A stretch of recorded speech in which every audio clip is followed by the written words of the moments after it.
Neoship nie je len o úspore času a financií, ale o tom, koľko ich môžete navyše získať. Neoship je rýchlosť a jednoduchosť. Neoship je komplexnosť a spoľahlivosť. Neoship je dostupnosť. Zefektívnite procesy, optimalizujte financie, zvýšte obchodný potenciál s Neoshipom. Ahojte, vítajte pri ďalšom dieli e-commerce bridge. Dneska som tu s Tomášom. Čau Tomáš. Ahojte. Budeme sa baviť o logistike. Nie je to úplne sexy téma, samozrejme to stále hovorím, keď ideme na nie úplne sexy tému, ale je to veda, ktorá ako keby vie veľmi ušetriť peniaze, veľmi ušetriť zdroje, keď to máte správne nastavené. Teda Tomáš sa už dlhodobo zaoberá logistikou a dnes sa budeme baviť o tom, že nezdá sa to, ale efektívne odosielanie balíkov je veda a šetrí 1000 eur. Poďme na to. Ja by som začal tým, že veľa ľudí berie logistiku tým, že to je to odosielanie balíkov, že príde proste typek s bielou dodávkou, odniesie balíky, ale nie je to úplne tak a základnú chybu zrejme ľudia robia tak pritom už keď vyberajú toho svojho dopravcu a väčšinou idú po cene, že proste dajú si naceniť, že odosielam, ja neviem, 500 balíkov mesačne, kto mi dá najlepšiu cenu, s tým pôjdu. Asi to nie je úplne dobrá stratégia, nie? Nie je to z môjho pohľadu dobrá stratégia, pretože porovnávať treba iba cenu balíkov a dobierok môže byť krátkozraké. Ono veľakrát si ľudia myslia, že ten kuriér doručuje na druhý deň, ten doručuje na druhý deň. Pozriem sa teda na tieto dva základné parametre, ktoré sa väčšinou vyskytujú pri každom balíku, hej. A podľa toho sa treba rozhodnú. Ale vstupuje do toho viacero finančných a nefinančných ukazovateľov, ktoré v konečnom dôsledku ovplyvňujú tie tvoje celkové náklady. A to je to, čo ty v podstate zaplatíš na konci dňa. Uh-huh. A ako často sa hovorí o automatizácii, teda akým spôsobom vieš automatizovať celú tú logistiku.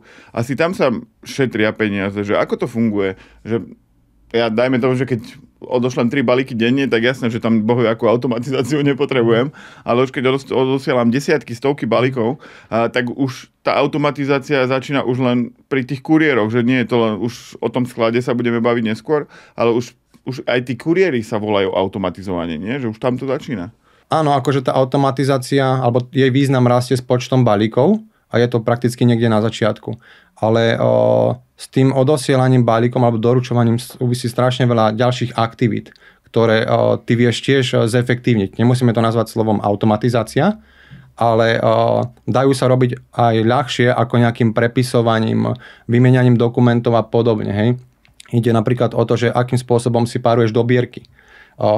Lebo vlastne veľakrát prepravcovia ich posielajú kumulatívne na účet a nemôžeš treba na to nasadiť nejaký automat.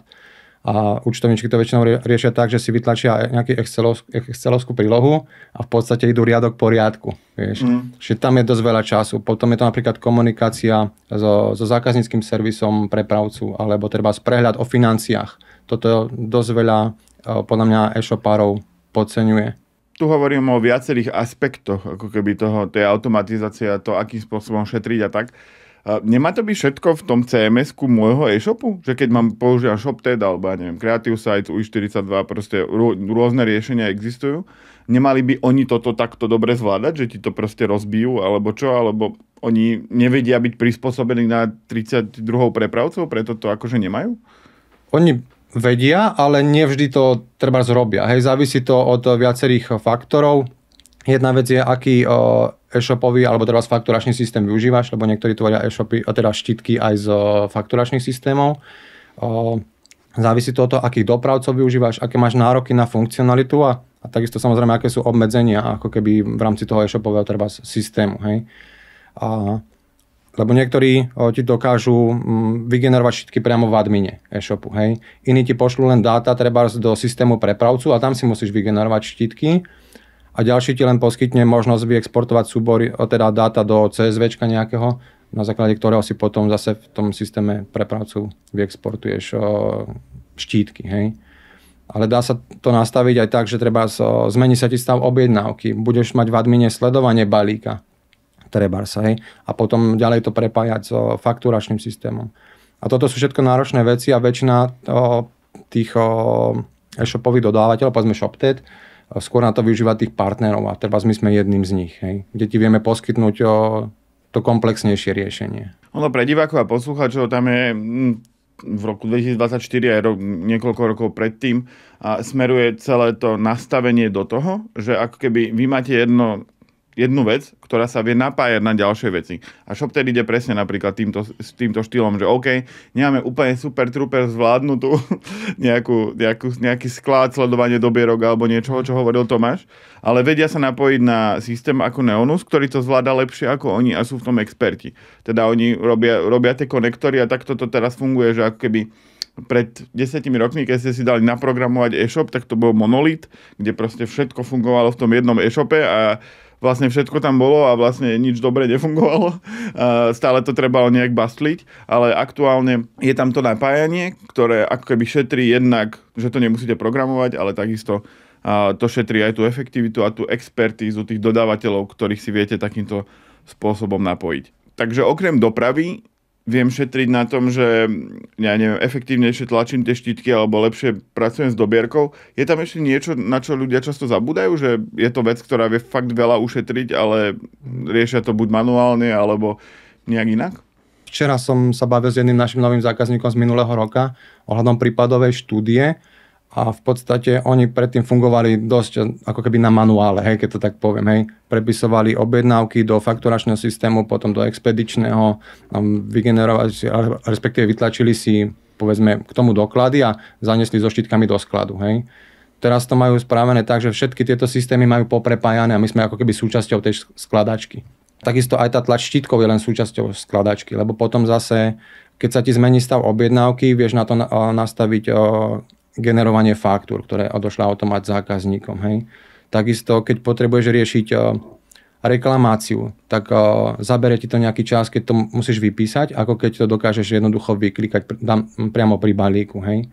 Niektoré záležitosti neriešiš na dennej báze, ako treba tú tlač štítkov, ale keď na to príde, tak ti dokážu zabrať veľa času. Hej. A to je napríklad aj to párovanie dobierok, ktoré som spomínal. To je napríklad riešenie vratiek, hej, ktoré tiež je dobre, keď vieš za prvé, koľko ich máš a hlavne, keď máš dostatočné dáta rýchlo k dispozícii a vieš im predchádzať. Čiže to je tiež priestor, kde ty vieš ušetriť kopec nákladov, len sa to treba ťažšie vyhodnocuje, ako keď si porovnávaš cenové ponuky dvoch prepravcov a pozeráš sa iba na cenu treba z balíka. Hej. Že tam v tom vyhodnotení toho času alebo predchádzaniu chybovosti je to vyhodnotenie náročnejšie. Ale zase o to dôležitejšie práve tá analýza, lebo tých nákladov je tam potom viacej. Ja som sa v rámci e-commerce Bridge Live eventov rozprával aj s dopravcami a s e-shopármi a často sa tam vyskytovala informácia, že pri výbere dopravcu e-shopy zabúdajú na to, že často tie atypické balíky alebo niečo atypické vie extrémne predražiť ten balík a niektorí prepravcovia to ani nevedia robiť. Čiže je toto faktor, na ktorý sa musím pozerať, že akože, lebo každý si povie, však príde kuriér, nejak mu to šmarím do tej dodávky a proste odíde, ale ono to tak úplne nie je. Stretávaš sa s tým, že ľudia majú problém s tým, že pošlú atyp a potom s ním majú problém? Máme typy e-shopárov alebo predajcov, ktoré predajú jednoduchý tovar, hej, v zmysle rozsahu váhy a treba rozmerov. Hej. Títo majú o čosi ľahšie, keď sa rozhodujú o tej doprave, analyzujú si, povedzme, tie náklady. A potom sú presne také, ako treba predajcovia náradia, autodiely, alebo nejaké produkty pre cukrárov, kde máš proste treba aj vedra a podobne. A presne, tam do hry vstupujú už aj treba tieto príplatky za nejaké doplnkové služby, nadrozmer, nadváhu. A každý z tých prepravcov to má inak ako keby odškálované, potom v inej sume a niektorí, a treba aj tie kritéria majú také, že ti už ten produkt, alebo teda ten balík ani nezoberú. Hej, že proste jednoducho tam nespadneš. A ešte o to viac je to potrebné zvážiť, keď treba expeduješ do zahraničia. Tam sú tie kritéria väčšinou ešte prísnejšie. Treba, hej. A presne cez tieto kvázi doplnkové služby alebo príplatky navyše sa ti v konečnom dôsledku ten náklad na tú prepravu môže ako keby zdvojnásobiť, keď to dáš iba do súvisu s tým balíkom. Hej. Takže a potom napríklad, čo by som ešte spomenul, je transakčný poplatok. To je vlastne, keď ty ako príjemca zaplatíš kartou, vlastne tebe vzniká ako predajcovi ďalší náklad navyše. A toto veľakrát treba si tiež e-shopári neuvedomujú, že tento poplatok môže byť drahší ako za samotnú dobierku. a predraží ti to zase celú dopravu. Hej. Lebo ono to je tak, že keď si kúpim niečo za 500 eur, dám si to na dobierku, zaplatím to kartou, tak reálne tam môže byť ten poplatok, keď to mám ako biznis kartu, tak to môže byť aj 20 eur, akože teoreticky pre toho e-shopara, nie? V podstate väčšinou sa treba tieto poplatky v závislosti od prepravcu pohybujú od nejakého 0,9%, povedzme po 1,3%, hej? Čo máš skoro 0,5% rozdiel, keď si zoberieš. Keby to bolo percento, tak vlastne za tú 500 eurovú dobierku ty zaplatíš ako odosielateľ dobierkový poplatok, povedzme euro, a ešte plus vlastne to percento z tých 500 eur, čo máš v podstate 5 eur, hej. Čiže si zaplatil 6 eur, ale v košíku máš nastavený dobierku euro. Čiže si 5 eur v stráte, čo si ukrátil ako keby z marže, hej.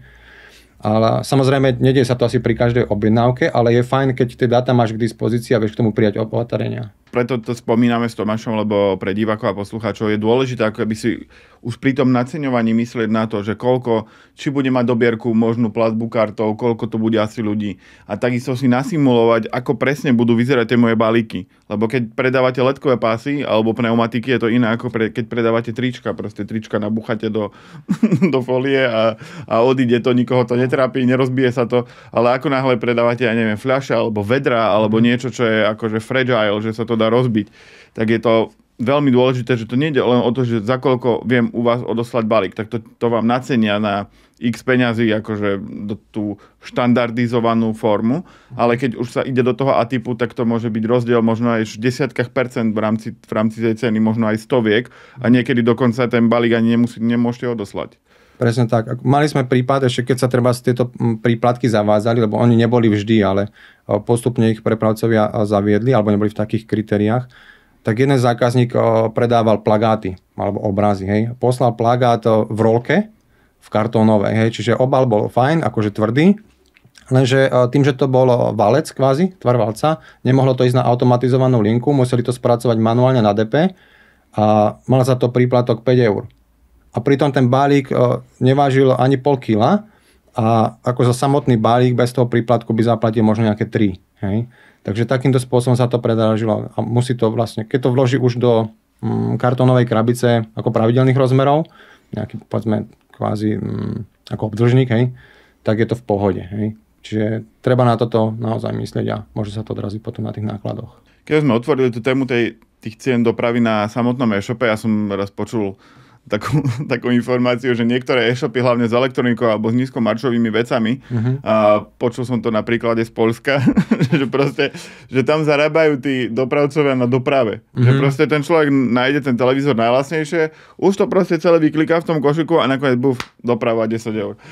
Že vlastne vedia e-shopy zarábať na doprave, že deje sa to, lebo ako keby väčšinou je tá doprava, že 5 eur, ale my zasvetení vieme, že platia možno za štandardné balíky, ja neviem, 2,50 alebo koľko. Počítajú s tým e-shopári bežne, že tá cena dopravy je ako keby aj s tou nejakou maržou, ktorá mi ostane, alebo to počítajú tak, že OK, 5 eur je, z toho je 2,50 poštovné, ako sa hovorí v teleshoppingu, že ďalšie 2,50 je balné, čiže 5 eur je poštovné a balné, alebo ako podľa teba k tomu pristupujú?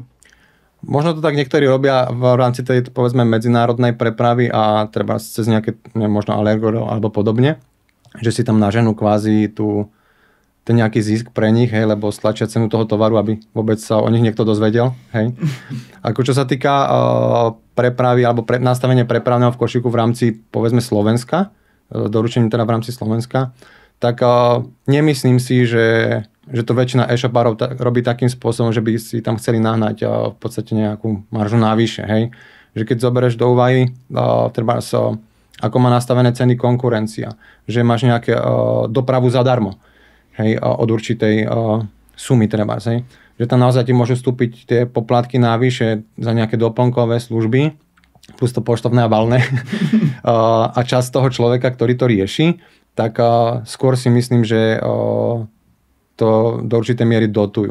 Zase v závislosti od toho, aký tovar predávaš, aj v akej hodnote, ako máš dobierku, treba priemernú, hej. A samozrejme, čím je balík ťažší, tak tým je drahší a tým viac by sa to malo odraziť potom aj v tom košiku, že je fajn treba odškalovať si to v košiku, že aký tam vstúpi tento typ produktu, tak dať tam proste inú cenu, aby si to práve skôr nedotoval, ako na tom nezarábal. Lebo ono často stáva, že tí menší e-shopári akože trošku zabúdajú na to, že je tam aj to balné, je tam tá manipulácia a že nemajú to ako keby spočítané na tie minúty alebo na tie kartonové krabice alebo na bublinkovú fóliu. Teda to je len taký tip pre divákov a poslucháčov, že keď určujete cenu dopravy, tak stále myslíte na všetky vstupy, ktoré do toho idú, nielen to, že koľko stojí ten balík, ako sa to balí, akým spôsobom sa to balí, či to dlho trvá. A ak to dlhšie trvá, tak to treba ako keby nejakým spôsobom zohľadiť buď marži toho produktu, alebo tak, že ako keby rátajte si to detailnejšie, že ono sa to tak ľahko povie, že zarobil som na 100-eurovom balíku 30 eur, ale na konci nejakým ho pobalíte, mne tak zvyknem si farby objednávať. Hej. A oni prídu tí kokso jak matrioška, že to v 1000 fóliách je zabalené, aby sa to nerozbilo, alebo keď alkohol sa objednáva, alebo čo, že to vidno, že to akože už tá krabica a všetko toto okolo je samotný produkt, ktorý treba vyrobiť a to netrvá 3 minúty to takto zabaliť. Takže to len na margo toho, že na tej doprave sa zrejme úplne nezarába. Ešte ak ťa môžem doplniť k tým treba s farbám a tekutinám, že nie je to veľmi populárny tovar na prepravu u prepravcov, takisto a treba z autobatérie, hej. A o to dôležitejšie je práve to balenie, čo ťa vlastne stojí nejaké náklady ako od osielateľa. A väčšina tých prepravcov má v podmienkach, že keď sa to rozbije, tak oni ti to ani nerefundujú. Lebo musia upratať auto. Ale presne tak. Ešte, akože môže sa stať, že ti ako keby dajú nahradiť škodu, ktorú ten tvoj tovar spôsobil. Hej, lebo majú to tak zadefinované v obchodných podmienkach. Čiže na toto treba tiež myslieť. Hej. A zase aj z pohľadu toho, kto kupuje ten tovar, je fajn si to uvedomiť, že preto ti to príde ako matrioška, lebo sú za tým práve tieto dôvody. Hej. My sme raz posielali plechovky klientom do Gnetu pred rokmi na Vianoce a polovice to prišlo už vytečené a druhej polovici to vybuchlo, keď to otvorili. Takže ono to nie je úplne sranda, ale ten dopravca o tom nevedel, že sú tam plechovky. Takže... My sme ešte takú pikošku, keďže vravíš aj ty, mali sme zákazníka, ktorý poslal čučoriedky. A po prvom, ako keby proste kvázi už vytečení, hej, ho upozornili, že nie je fajn posielať čučoriedky, ale dal si ešte ďalšiu šancu a tiež mu prišlo upozornenie, tak potom musel bohužiaľ stopnúť proste tie aktivity. Takže čučoriedky sa tiež neodporúčajú posielať. Dobre, ja by som sa opýtal na Neoship, systém, ktorý vlastne máte. Je to ten medzikrok medzi, ja neviem, frontendom a prijatím objednávky a vystavením faktúry. A keď ako náhle sa to spracuje u mňa, tak to ide k vám do systému Neoship a tam je ako keby, ten je vyladený na tú správu logistiky, že ako keby, lebo vy nemáte auta Neoship, doručujú, robíte s prepravcami a vy ste ten medzikrok, že čo dáva ten medzikrok ako výhodu tomu človeku? Jasné. Dobre si povedal, my v podstate fyzicky balíky nevidíme, hej, že to rieši ten prepravca už napriamo s tým odosielateľom. My im uľahčujeme na jednej strane ako keby ten tok dát medzi tým prijatím objednávky a vygenerovaním štítku. To je časť ako keby toho, čo riešime. My to nazývame ako keby napojenia, hej, alebo hromadná tvorba zásielok, alebo individuálne treba, keď chceš mať riešenie, tak cez API, hej. Ďalšia vec, ktorú vlastne riešime, lebo tam to nekončí, čo sa týka kvázi expedovania, je, že tým zákazníkom, ak majú záujem, vieme pripraviť cenové ponuky na prepravu aktuálne pre SPS, GLS a paketu. Páči sa ti e-commerce bridge? Od roku 2018 sa nám priniesli už stovky rozhovorov a článkov. Nezabudni sa prihlásiť na odber newsletterov, rozhovorov na podcastoch alebo YouTube, prípadne nás sleduj na sociálnych sieťach. Veľmi nás to poteší, podporí to našu prácu a taktiež budeš neustále v obraze. Denne vydávame niekoľko noviniek a nechýbajú ani rýchle správy e-commerce Bridge Now. To všetko pripravujeme pre vás, našich divákov a poslucháčov. Okrem toho pre teba máme prichystaný špeciálny newsletter s domenami, ktoré expirujú, katalóg overených firiem a aj expertné články, kde sa dozvieš najnovšie témy spolu s názormi od tých najlepších z oboru. A nezabudni, aj v tomto roku máme 11 e-commerce konferencií po celom Slovensku. Tešíme sa na teba priamo na mieste alebo na online streame, ktorý je pre teba úplne zadarmo. Alebo ak chcú, tak vedia si nechať vlastne cenové ponuky alebo podmienky napriamo, ako majú dohodnuté s prepravcom a stále využívať tie naše napojenia.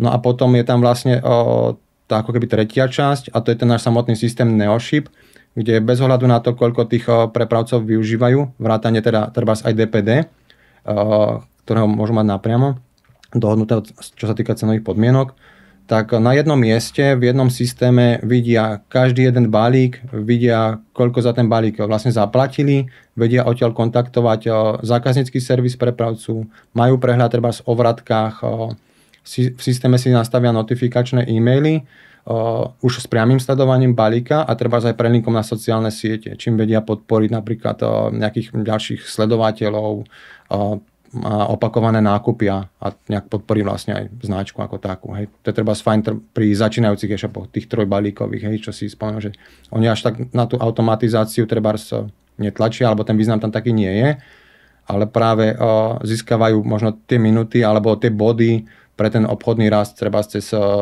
ten rýchlejší zákaznícky servis alebo tie notifikačné e-maily.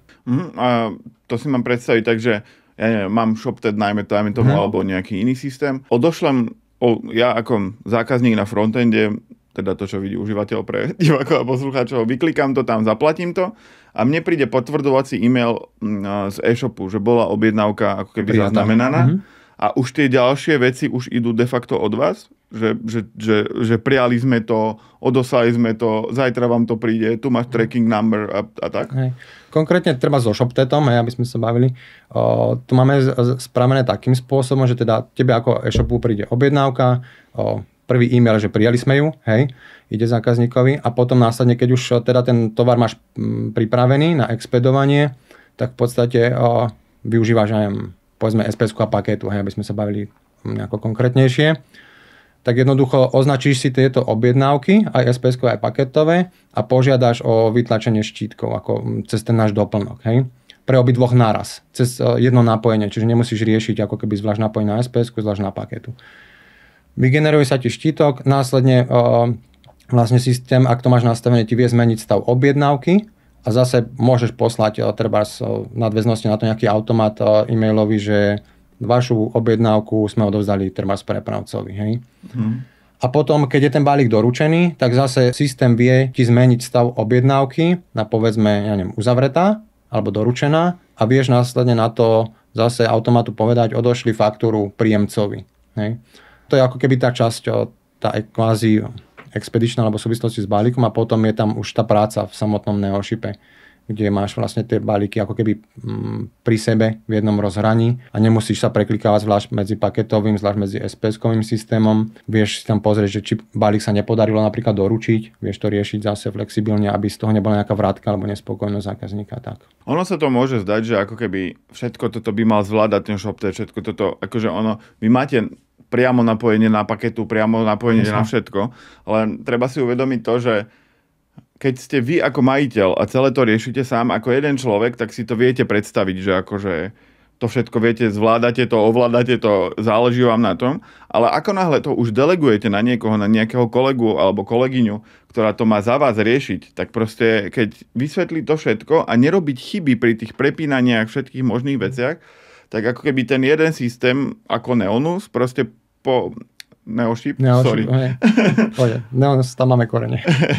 Neonus je taká ďalšia firma, ktorú vlastne majú. V Neoshipe máte tu to gro, to všetko, ako keby kde to celé viete ovládať a ten človek robí menšie chyby, nemusí sa preklikávať, šetrí čas a hlavne to všetko tam má ten flow, aby to nemá byť nejaké know-how teraz, že ako riešiť logistiku, tam to proste máte vyriešené a držíte sa procesu. A to je hlavne to, čo tí zákazníci oceňujú, že to majú všetko v jednom systéme a lepšie zvládnuté ako v tých svojich systémoch? V podstate áno, že tak ako si povedal, že aj treba v tom ShopTede alebo neviem, vo WooCommerce, to je jedno v ktorých tých e-shopových systémoch, môžeš mať napojenie na paketu, na SPS-ku, na GLS-ku, na DPD. Všetko máš ale zvlášť, za všetko väčšinou platíš a musíš na to treba čakať, hej? A potom ti to musia spravovať.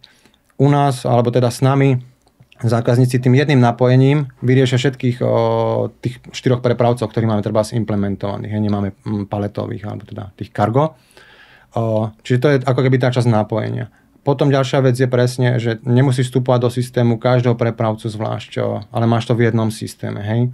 Okrem toho tej funkcionality a možnosti sledovať si dáta je tiež v Neoshipe viacero. A my ti za toto všetko vystavíme v tej verzii premium, teda keď máš aj tú cenu prepravy od nás, dohodnutú, tak jednu faktúru mesačne na jednu zmluvu. Hej. Čiže šetríš aj tie v podstate administratívne náklady. A je to teda aj o tom komforte, o tej zastupiteľnosti, lebo keď náhodou ti vypadne človek, tak nemusíš ho zaškolovať do nejakých systémov, alebo ty nemusíš proste zistiť, kde tuto to funguje tak, tam je to zase úplne inak, tam to ani nie je. Hej?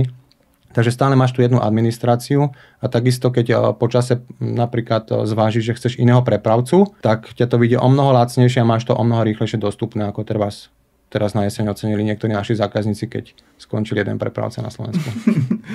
Ja by som sa ešte opýtal, ty si spomínal, to je nastavovanie tých e-mailov, notifikácií a tak, že ako marketingovo pracujú s Neoshipom zákazníci? Že do veľkej miery tomu dávajú tú marketingovú pridanú hodnotu, lebo pre divákov a poslucháčov je veľmi dôležité sa starať o toho zákazníka, od objednávky, teda už keď príde na e-shop až po doručenie toho balíka. Často e-shopy pošlú potvrdenie objednávky a potom pošlú iba DPDčko vám pošle, že ide vám balík, alebo GLS-ko, alebo paketa, alebo hoci kto iný. Do akej miery je to akože výhoda si to dobre nastaviť? Lebo to dobre nastaviť tieto notifikácie na niektorých systémoch ani nejde. Že aj toto oceňujú vaši zákazníci?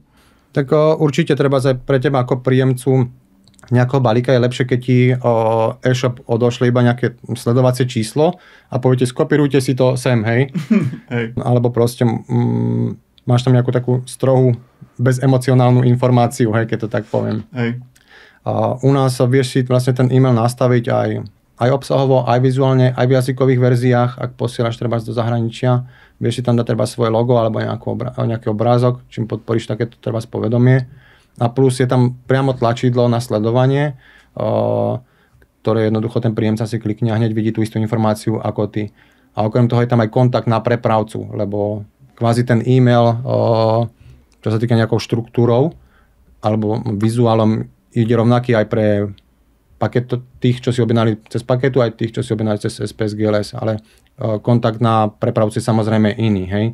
A plus tie prelinky na sociálne siete určite pomáhajú. Lebo ja som pri viacerých e-shopoch videl, že dokonca ti príde e-mail, že začali sme na tom pracovať na sklade, alebo že robí na tom Jožko a proste už to balí a neviem čo, že dá sa to vyšperkovať aj ako keby v tých rôznych stepoch toho skladu, že si tam viem, akože preženiem to, že aj 10 e-mailov vie prísť pred doručením tomu človeku, alebo je štandardizovaných, že sú 3 a hotovo. Dá sa to prehnať aj s tými 10, ale zase otázka, že či je to príjemné potom zase pre toho príjemcu. Určite je dôležité, aby ste mali zákazníka informovaného. Hej. Podľa mňa najhoršie, čo je, tak je väčšinou neistota. Že nevieš, hej. Potom vzniká panika a tak ďalej. Takže je fajn mu povedať, že OK, máme vašu objednávku a potom treba je odovzdaná prepravcovi a tu si môžete sledovať už detailný priebeh a ak potrebujete niečo zmeniť, napríklad stalo sa, že nebudete na tej adrese, hej, alebo ja neviem čo, tak tuto môžete kontaktovať priamo prepravcu, hej. Že nemusíte to zbytočne riešiť cez nás, lebo by to bolo zdĺhavejšie, ale tu je pohodlne číslo na prepravcu. Napadla ma teraz taká funkcionalita, že vy vlastne viete od prepravcu aj zmeniť tých stageov, že je to na DP, je to na doručovaní, že vy to viete. Vieš si predstaviť scenár, že príde mi e-mail ako zákazníkovi, že odovzdali sme to prepravcovi a tam bude také tlačítko, že chcem byť notifikovaný o ako keby stageoch tej dopravy, neviem, ako by sa to naformulovalo. To ti príde ďalšie 4 e-maily ti prídu, ale keď si to vyžiadaš, tak by ti mohli chodiť, nie? Že máte tam niečo také? Niečo také tam nemáme. Väčšinou sú tam také, že neviem, balík odovzdaný kuriérovi, hej, balík naskenovaný na DP, balík neviem ešte čo, hej, balík presun medzi DPami, hej, balík príjem na cieľovom DP, hej, kuriér si naložil, že to sú také podľa mňa asi zbytočnosti, že v procese, keď ty odovzdáš balík kuriérovi o druhej a v princípe tebe ako príjemcovi môže byť doručený na druhý deň o 8 ráno. Takže medzi tým väčšinu času treba prespíš, hej, že je fajn, že už kuriér ti to dnes bude doručovať. Hej. Niektorí dávajú treba časové okno menšie, niektorí väčšie a tak ďalej. Hej. Alebo že treba už tam máš mapku, kde sa kuriér nachádza. Toto si myslím, že príjemcovi stačí. Od 8. do 16. Hej, tak. Ale to by bola zaujímavá case study, že by ma zaujímalo, koľko percent ľudí by kliklo na to, že chcem byť detálne informovaný o stave dopravy. Že mohli by ste to skúsiť, Tomáš. Tam možno, keď budú mať tie balíky, treba z nejaké GPS-ko, tak tam pekne uvidíš celý čas asi. Alebo... Jak ti ide, keď ti ide Volt, že? Že vidíš presne. Asi tak, čo také, no. Už sa tešíš, vieš. Také, Už je tu. Sú to tie moje ďalšie farby, vieš. Opýtal by som sa ešte tak v krátkosti na sklad, lebo my keď riešime napríklad pre e-commerce bridge live tikety, tak predaj lístkov, tak ono nie je také jednoduché tam mať tú pípačku a že vytlačí to lístok. Ono to ľahko vyzerá, ale napojiť to celé nie je úplne jednoduché. A na vás je potrebné mať nejaký hardware, alebo viete pomôcť tomu človeku s vybavením toho skladu, lebo tie zebry nejaké a všetky tie tlačiarne, ono to vie stať veľmi veľa peňazí. A je niečo, čo je akože potrebné mať, aby vedeli s vami spolupracovať? Nie je to potrebné, alebo akože tá podmienka toho hardwareu, hej. Akože potrebuješ nejakú tlačiareň, hej, ale nemusí to byť zrovna zebra, takisto nepotrebuješ mať čítačky čiarových kódov. Ale od určitého momentu, ak ti to trebárs ten tovar dovoluje, to znamená, že máš tam nejaké ANY a podobne, tak je to určite fajn mať, lebo ti to zase môže ušetriť kopec času. Ale samozrejme vyžaduje sa to na začiatku nejakú investíciu, ktorá môže byť ale veľmi individuálna v závislosti od toho, aký veľký sklad máš, koľko ľudí tam potrebuješ, čo všetko to má robiť a tak ďalej. My sklady ako vyslovne neriešime. Máme partnerov, ktorí v podstate skôr riešia tieto záležitosti, že to je ich zameranie, takže vieme potom ako keby odporúčiť, hej, že na koho by bolo fajn sa treba obrátiť a viac sa pobaviť na túto tému. Čiže ja keď som začiatočník, tak to môžem robiť úplne manuálne, ale zároveň Neoship je pripravený na to mať tam všetky tie čítačky, špeciálne tlačičky, štítko, neviem čoho všetkého, že na to ste pripravení, ale nie je to podmienka. Presne tak, ako máme zákazníkov, ktorí fakt si naťahajú tie dáta, dajú vytlačiť štítky na A4 do štandardnej tlačiarne a máme aj takých, ktorí majú to riešenie povedzme individuálne, hej, cez nejaké API napojené na e-shop nás pohodu, trebárs, vyjde im nejaký kvázi objednávkový list, kde si vlastne odpípajú jednotlivé položky, potvrdia a následne im vyjde štítok, trebárs a faktúra, hej, ktorú priložia potom už ku balíku. Čiže je aj takéto riešenie. Takže dá sa aj tak. Dobre, ešte často sme tu riešili cenu dopravcov, GLS, paketa, neviem čo. Že keď ide od vás, ide cez Neoship, že posielam cez Neoship, čiže vy máte tie konektory, vy máte to všetko, vy viete dohodnúť aj lepšiu cenu za tú dopravu? Že akože vydealovať niečo lepšie, ako ja keď vybavím, ja neviem, 300 balíkov mesačne, tak viem dostať lepšiu cenu ako napriamo? Ako v podstate máme tam dve úrovne. Jedna je taká, že si necháš tú cenu, ako máš dohodnutú teraz s prepravcom a využívaš napojenie a čiastkovú funkcionalitu v Neoshipe.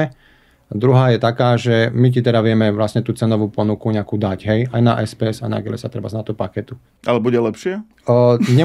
Môže byť, ale aj nemusí, pretože každý z tých prepravcov pripravuje tie cenové ponuky individuálne. Hej. Môžu byť dva e-shopy, ktoré posielajú 200 balíkov u rovnakého prepravcu, ale každý môže mať inú cenu. Hej. Takže ani ja ti neviem povedať, že aj u nás to tak je, hej, lebo každý z tých, povedzme, e-shopov môže mať 200 balíkov, ale má iný tovar, hej, rozsahovo, čo sa týka váh a tak ďalej, hej. Alebo je treba na inej rastovej krivke, má iný potenciál, alebo neviem čo všetko, hej. Takže áno, sú prípady, kedy ušetria aj v porovnaní s tou prepravou ako takou, ale to, o čo nám ide, je, aby ušetrili tie celkové náklady, hej. Lebo vlastne my nedáme tú istú prepravu, len s nižšou cenou, ale my chceme dať ku tej preprave a im dávame vlastne tie služby navyše, hej, kde úsporia čas, eliminujú chybovosť a vlastne tie ich celkové náklady sa tým pádom znížia. Dobre. A nakoniec obligátna otázka, že kde je ten váš obchodný model, keď mi viete dodať systém, kde šetrím prachy na logistike, šetrím prachy na procesoch, šetrím na napojeniach, šetrím na všetkom, tak u vás sa platí nejak mesačne za e-shop, alebo ako to funguje? Že naši zákazníci šetria, kde my zarábame, hej? Jasné. V podstate máme tam také dve hlavné kategórie. Jedna je nejaké poplatky za naše služby, to napríklad aktivačný poplatok, ktorý je jednorazový, kde už máš aj napojenie na dvoch prepravcov zahrnuté a také tie kvázi technicko-administratívne veci s tým súvisiace. Potom je tam servisný poplatok, ktorý platí zákazník mesačne v závislosti od toho, koľko štítkov vo všeobecnosti vygeneruje. Hej. To je, že od 0 do 100, od 100 do 500 a tak? Skoro si to trafil, hej. Od 0 do 100, od 100 do 700 a 700 plus. Máme to iba v troch kategóriách, hej.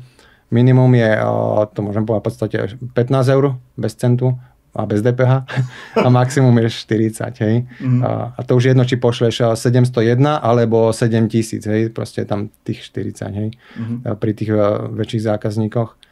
No a potom už je to iba vlastne tá cena tej prepravy, kde vlastne, keď je to v tej verzii premium a od nás by si mal aj tú cenu za tú prepravu, tým pádom neplatíš tomu prepravcovi, ale iba nám, tak vlastne tam je nejaký rozdiel ako keby v tom, čo my máme dohodnuté s prepravcom a v tom, čo máme dohodnuté s tebou. Čiže máte nejakú maržu aj na tej doprave, ale stále to má ten zákazník lacnejšie, ako keby si to riešil sám. To je náš cieľ, tak to chceme robiť. Hej. Dobre, super. Tak díky Tomáš. Verím, že sme divákom a poslucháčom trošku ozrejmili to, akým spôsobom riešiť logistiku. Nie je to také jednoduché, hádam, sme vám dali pár tipov, ako to celé zlepšiť. Keby ste mali akékoľvek otázky, kľudne to smerujte na Tomáša, prípadne dajte si neoship.sk. Určite tam nájdete kontakty, case study, to všetko, ako to funguje. Takže ďakujem, Tomáš. Ja takisto ďakujem. Vidíme s Tomášom na e-commerce bridge live, kde často chodí buď ako účastník alebo ako speaker. Takže ahojte. Ďakujem, ahojte.